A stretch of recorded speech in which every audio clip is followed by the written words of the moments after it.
ఈ రోజు నుంచి 3 మంత్స్‌లో మీకు ఒక వెబ్ డెవలప్‌మెంట్ జాబ్ రావాలంటే ఈ వీడియోని స్టార్టింగ్ నుంచి ఎండ్ వరకు నేను ఏం చెప్తానో అది ఫాలో అవ్వండి. బట్ అన్నిటికంటే ముందు మీకు ఉండాల్సింది స్కిల్స్. మీకు మాత్రం స్కిల్స్ లేకపోతే 2025లో ఇన్ డిమాండ్ స్కిల్స్ ఏమున్నాయో నేను ఆల్రెడీ ఒక వీడియో చేశాను. The ultimate road map for web development in 2025 అని. ఆ వీడియోలో I mentioned skills as level wise easy, medium, hard. So దానిలో ఆ వీడియో చూడండి అండ్ ఆ వీడియోలో మీరు ఏ లెవెల్లో ఉన్నారో చూడండి. మీకు ఈజీ లెవెల్ స్కిల్స్ వచ్చా, మీడియం లెవెల్ స్కిల్స్ వచ్చా, హార్డ్ లెవెల్ స్కిల్స్ వచ్చా. సో మీకు ఏ లెవెల్ స్కిల్స్ వచ్చో చూసి try to at least get up to medium level. ఎందుకంటే ఆ స్కిల్స్ లేకుండా ఈ వీడియోలో నేను ఏం చెప్పినా మీరు అది ఏం ట్రై చేసినా వర్కౌట్ కాదు. ఎందుకు? సపోజ్ మీరు షార్ట్ లిస్ట్ అయినా ఇంటర్వ్యూ లేదు పక్కా రిజెక్ట్ అవుతారు. సో ఫస్ట్ అయితే స్కిల్స్ పెంచుకోండి. దాని తర్వాత try to watch this video. The first thing unit to is take a pen paper. ఆ పేపర్లో ప్లస్ పాయింట్స్ మైనస్ పాయింట్స్ చేయండి రాయండి. అసలు ప్లస్ పాయింట్స్ మైనస్ పాయింట్స్ అంటే ఏంటి అంటే సింపుల్. లెట్స్ సే మీరు ఒక మంచి కాలేజ్ నుంచి బీటెక్ డిగ్రీ ఉంది, మీరు గ్రాడ్యుయేట్ ఒక మంచి కాలేజ్ నుంచి అయ్యారు, whether it be IIT, NIT, triple IT లేదా హైదరాబాద్లో మంచి కాలేజెస్. అది ప్లస్ పాయింట్లో రాసుకోండి. దానికి మైనస్ పాయింట్ ఏముంటుంది? అసలు నువ్వు మంచి కాలేజ్ నుంచి బీటెక్ డిగ్రీ రాలేదు, అసలు బీటెక్ డిగ్రీయే లేదు, అది మైనస్ పాయింట్ అనుకోండి. ప్లస్ పాయింట్ ఇంకేం రాసుకోవచ్చు? మీకు ఎక్స్పీరియన్స్ ఉంది, internship experience, job experience, 1 year 2 years experience ఉంది, అది ప్లస్ పాయింట్లో రాసుకోండి. దానికి మైనస్ ఏమిటి? మీరు అసలు ఎక్స్పీరియన్సే లేదు, ఇంటర్న్షిప్ ఎక్స్పీరియన్స్ లేదు, జాబ్ ఎక్స్పీరియన్స్ లేదు, అది మైనస్ పాయింట్. ఇది నెక్స్ట్ ప్లస్ పాయింట్ ఏం రాసుకోవచ్చు? మీకు తెలిసిన వాళ్ళు ఎవరైనా సాఫ్ట్వేర్ ఇండస్ట్రీలో ఉన్నారా, వాళ్ళు రిఫర్ చేయగలరా, that is a plus point. దానికి ఆపోజిట్ ఏంటి? మీకు అసలు ఎవరు తెలిసిన వాళ్ళు ఈ టెక్ ఇండస్ట్రీలోనే లేరు, దాన్ని మైనస్ పాయింట్లో రాసుకోండి. అండ్ ఆల్సో మీరు ఏమైనా సర్టిఫికేషన్స్ చేశారా, వెబ్ డెవలప్మెంట్ రిలేటెడ్గా ఏమైనా స్పెసిఫిక్ ఫ్రేమ్వర్క్ రిలేటెడ్ సర్టిఫికేషన్స్ చేశారా, అది ప్లస్ పాయింట్. అసలు మీరు ఏమి సర్టిఫికేషన్స్ చేయలేదు అంటే అది మైనస్ పాయింట్. సో ఇలా మీరు ప్లస్ పాయింట్స్ మైనస్ పాయింట్స్ రాసుకొని ట్రై టు అండర్స్టాండ్ మీకు ఏం అడ్వాంటేజెస్ ఉన్నాయి అండ్ మీలో మీకు ఏం డిసడ్వాంటేజెస్ ఉన్నాయో చూడండి. అడ్వాంటేజెస్ని అయితే హైలైట్ చేయండి, డిసడ్వాంటేజెస్ అయితే ఇగ్నోర్ చేయండి అండ్ వాటిని మెన్షన్ చేయకండి ఎక్కడ. సో నెక్స్ట్ ఏం చేయాలి? నెక్స్ట్ థింగ్ మీరు ఏం చేయాలంటే ఎక్స్పీరియన్స్ అయితే గెయిన్ చేయాలి. ఎందుకు 2025లో మీరు జస్ట్ కాలేజ్ నుంచి అవుట్ గ్రాడ్యుయేట్ అయితే సరిపోదు, మీకు అయితే ఎక్స్పీరియన్స్ ఉండాలి. సో బట్ మీకు అసలు ఎక్స్పీరియన్సే లేదు, కాలేజ్ నుంచి గ్రాడ్యుయేట్ అయ్యారంటే ఏం చేయాలంటే I would suggest the smartest thing మీరు ఏం చేయొచ్చు అంటే మీ ఇంటి పక్కన ఉన్న బిజినెసెస్, ఏ బిజినెస్ అయినా ఒక ఫర్నిచర్ స్టోర్ అవ్వని, లేదా ఇంటీరియర్ డిజైనర్ ఉండని, లేదా క్లినిక్ ఉండని, హాస్పిటల్ అని, వాళ్ళకి సంబంధించిన వెబ్సైట్స్ అయితే క్రియేట్ చేయండి. లెట్స్ ఒక ఫర్నిచర్ స్టోర్ ఉంది, వాళ్ళకి ఒక ఈకామర్స్ వెబ్సైట్ చేయండి. లేదా ఒక ఇంటీరియర్ డిజైన్ ఉంది, వాళ్ళకు మంచి ల్యాండింగ్ పేజ్ చేయండి. లేదా ఒక హాస్పిటల్ ఉంది, హాస్పిటల్ బుకింగ్ మేనేజ్మెంట్ క్రియేట్ చేయండి. సో ఇలా వాటికి సంబంధించిన వెబ్సైట్ చేయండి, ఆ నేమ్సే పెట్టండి అండ్ వాళ్ళకి చెప్పి పెట్టండి. ఎందుకు?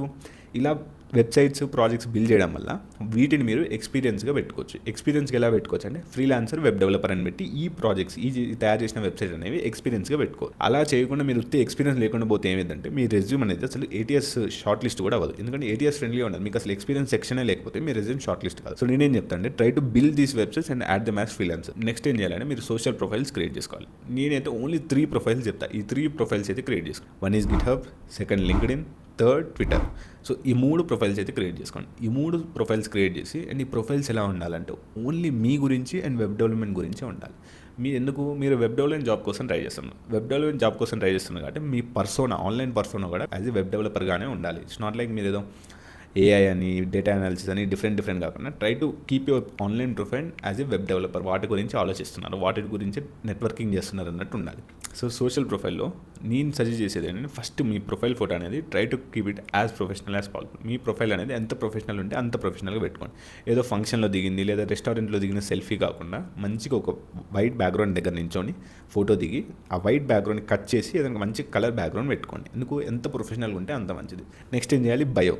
మూడిట్లో GitHub bio, LinkedIn bio, Twitter bio, ఇవన్నీ ఎట్లుండాలంటే try to keep it as simple as possible. Maximum 1 line 2 line అంతే ఉండాలి.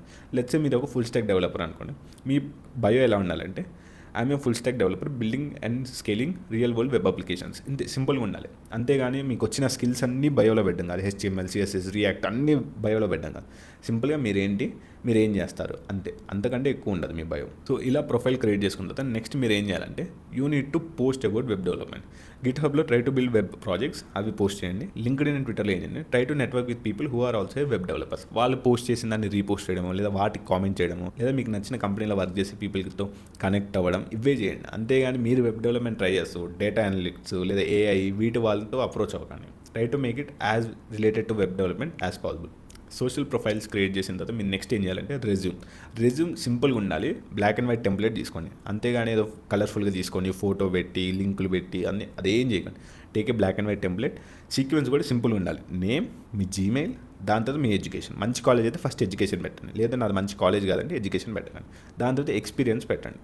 ఎక్స్పీరియన్స్ తర్వాత ఏం పెట్టాలండి, ప్రాజెక్ట్స్ లేదా స్కిల్స్. మీకు ప్రాజెక్ట్స్ మంచిగా లేకపోతే స్కిల్స్ పెట్టండి, ఎక్స్పీరియన్స్ లేదు మంచి ప్రాజెక్ట్స్ ఉన్నాయంటే ప్రాజెక్ట్స్ మెన్షన్ చేయండి. దాని స్కిల్స్, ఎడ్యుకేషన్, దాని తర్వాత సర్టిఫికేషన్స్. ఇదే సీక్వెన్స్లో ఉండాలి. మీరు ఫస్ట్ సర్టిఫికేషన్ పెట్టి లాస్ట్లో ఎక్స్పీరియన్స్ పెడితే it's not a good thing అన్నట్టు. ఎందుకంటే హెచ్ఆర్ లేదా ఎవరైనా మీరు రెజ్యూమ్ స్కాన్ చేసేటప్పుడు first they want to see about experience, దాని తర్వాత మీరు బిల్డ్ చేసిన ప్రాజెక్ట్స్ చూడాలనుకుంటారు. సో ఇవి పైన వచ్చేటట్టు చూడండి. లేదు మీరు మంచి ఐఐటీ, ఎన్ఐటీ, ట్రిపుల్ ఇలాంటి మంచి కాలేజెస్ అయితే ఎడ్యుకేషన్ కూడా పైన పెట్టండి. So they know that you are a good candidate అన్నట్టు. సో రెజ్యూమ్ తయారు చేసిన నెక్స్ట్ మీరేం చేయాలంటే పోర్ట్ఫోలియో అయితే క్రియేట్ చేసుకోవాలి. ఎందుకు 2025లో మీరు వెబ్ డెవలపర్ కాబట్టి పక్కా అయితే ఒక పోర్ట్ఫోలియో ఉండాలి. పోర్ట్ఫోలియో క్రియేట్ చేసుకోండి. సింపుల్ HTML, CSS, జావాస్క్రిప్ట్తో క్రియేట్ చేసుకున్న పర్లేదు. లేదు ఈ ఫ్రేమరు, వెబ్ఫ్లో ఇలా నో కోడ్ వెబ్సైట్స్ వాడి చేసినా ఏం కాదు. But try to keep it as neat and simple as possible. రంగురంగులుగా గ్రేడియన్స్, నియాన్ కలర్స్ అలా కాకుండా ప్రొఫెషనల్గా పోర్ట్ఫోలియో క్రియేట్ చేసుకోండి. సో ఇదంతా మీరు ఫస్ట్ 1 మంత్లోనే చేయాలి. ఫస్ట్ మీరు ఎక్స్పీరియన్స్ చేయాలి. ఎక్స్పీరియన్స్ నథింగ్ బట్ ఉంటే అది ఆల్రెడీ పెట్టేసుకోండి. లేదు అంటే ఏదైనా నార్మల్ వెబ్సైట్స్, ChatGPT ఏదైనా వాడి వెబ్సైట్స్ క్రియేట్ చేయండి బిజినెసెస్కి, అవి ఎక్స్పీరియన్స్ పెట్టుకోండి. దాంతో సోషల్ ప్రొఫైల్స్, రెజ్యూమ్, పోర్ట్ఫోలియో, ఈ 5 ఫస్ట్ మీరు ఏమంటే ఫస్ట్ 1 మంత్లో చేయాలి. సెకండ్ మంత్ స్టార్ట్ అవ్వగానే మీరు ఏం చేయాలంటే you should start applying for జాబ్స్కి ఎలా అప్లై చేయాలంటే సింపుల్. నేనైతే 2 వెబ్సైట్స్ ఫాలో అవ్వమంట. ఫస్ట్ ఈజ్ లింక్డ్ఇన్, దాని తర్వాత వెల్ఫౌండ్. ఈ రెండులో జాబ్స్ కనపడంగానే అప్లై చేయండి. అప్లై చేసిన తర్వాత I want you to do a extra step. Suppose let's మీరు ఒక కంపెనీకి అప్లై చేశారు, ఎక్స్ కంపెనీకి అప్లై చేశారు. ఆ కంపెనీ పేజ్ ఓపెన్ చేసి ఆ కంపెనీలో ఉన్న హెచ్ఆర్ లేకపోతే మేనేజర్ లేకపోతే సీనియర్ డెవ్, ఈ ముగ్గురులో ఒక్కరైనా ఉంటారు కంపెనీలో. సో వాళ్ళకి కోల్డ్ ఈమెయిల్ చేయండి. ఏం కోల్డ్ ఈమెయిల్ చేయాలంటే ఇంత మనం స్టార్టింగ్లో డిస్కస్ చేసాం కదా, ప్లస్ పాయింట్స్, మైనస్ పాయింట్స్ అని. మీకు ప్లస్ పాయింట్స్ ఉంటే ఆ ప్లస్ పాయింట్స్ మెన్షన్ చేసి కోల్డ్ ఈమెయిల్ చేయండి. అసలు ప్లస్ పాయింట్స్ లేదంటే సింపుల్గా ఏమని పెట్టండి, ఐఎమ్ ఏ వెబ్ డెవలపర్, నాకు ఈ స్కిల్స్ వచ్చు, నేను ఈ ప్రాజెక్ట్స్ చేశాను, and I'm applying for this job, can you please consider my application అని పెట్టి సింపుల్ కోల్డ్ ఈమెయిల్ చేయండి. That would be very helpful అన్నట్టు. నెక్స్ట్ ఏం చేయొచ్చు, ఇంత మనం ప్లస్ పాయింట్స్లో డిస్కస్ చేసాం కదా, మీకు తెలిసిన వాళ్ళు ఎవరైనా సాఫ్ట్వేర్ ఇండస్ట్రీలో ఉన్నారని. సో మీకు తెలిసిన వాళ్ళు ఎవరైనా సాఫ్ట్వేర్ ఇండస్ట్రీలో ఉంటే పక్కా వాళ్ళని రిఫరల్ అడగండి. మొహమాటమే లేదు. వాళ్ళు ఏ కంపెనీ అయినా, ఏ జాబ్ అయినా, మీ కంపెనీలో ఓపెనింగ్ ఉందా, నాకేమైనా రిఫర్ చేయగలవా అని అడగండి. నిర్మోహమాటంగా అడగండి. షై ఫీల్ అవ్వద్దు, ఏమవుతుంది, అందరూ అడుగుతారు. నేను కూడా చాలా మందిని అడిగాను రిఫరల్స్.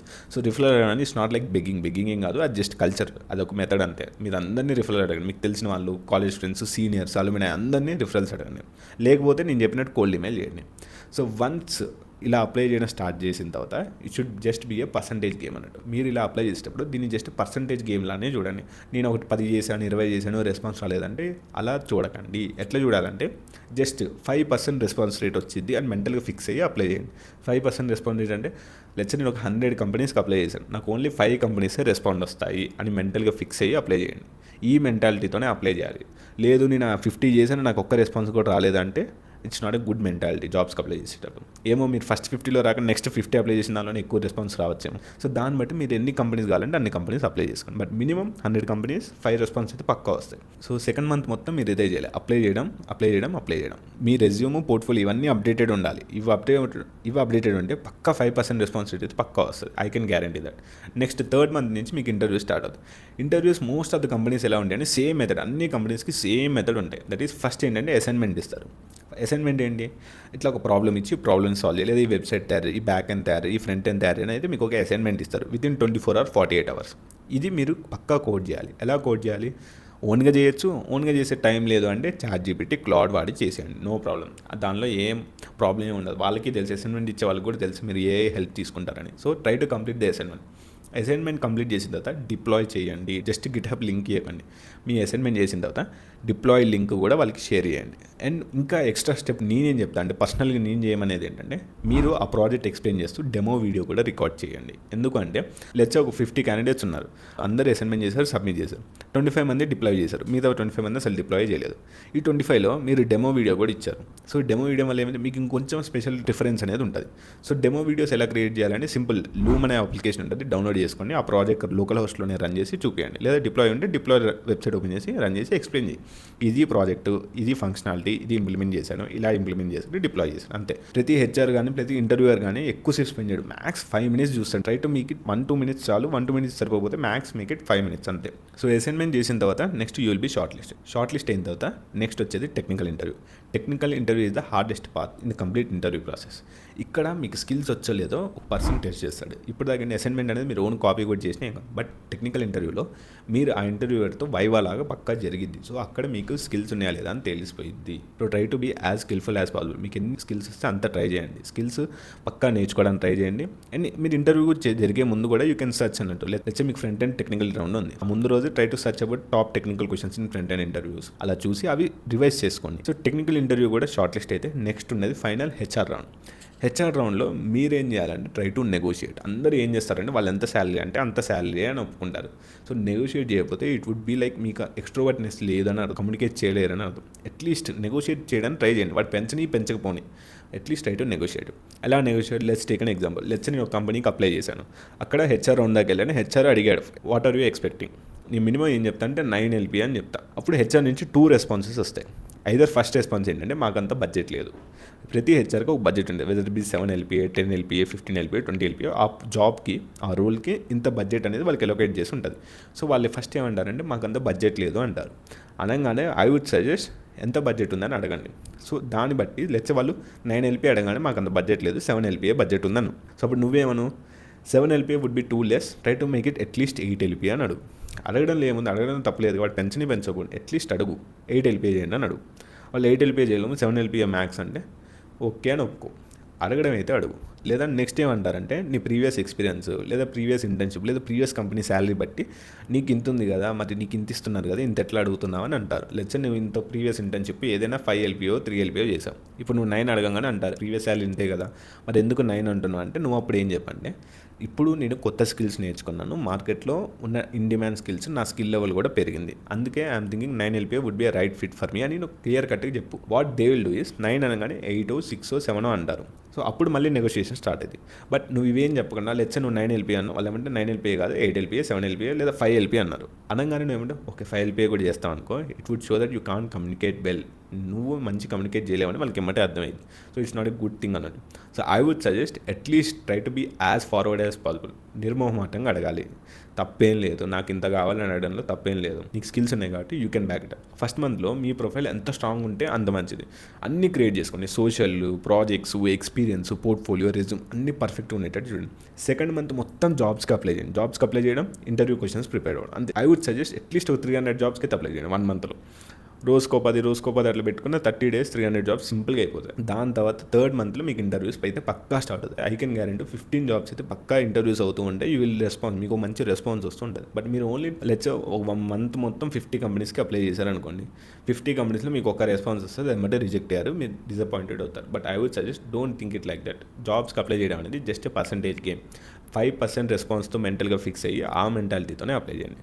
సో ఈ వీడియోలో చెప్పింది ఫాలో అయితే I would guarantee you that 3 months అయితే మీకు పక్కా వెబ్ డెవలప్మెంట్ జాబ్ అయితే వస్తుంది. సో ఈ వీడియోలో చెప్పింది మీకు హెల్ప్ అయితే లైక్ చేయండి. Thanks for watching. Bye bye.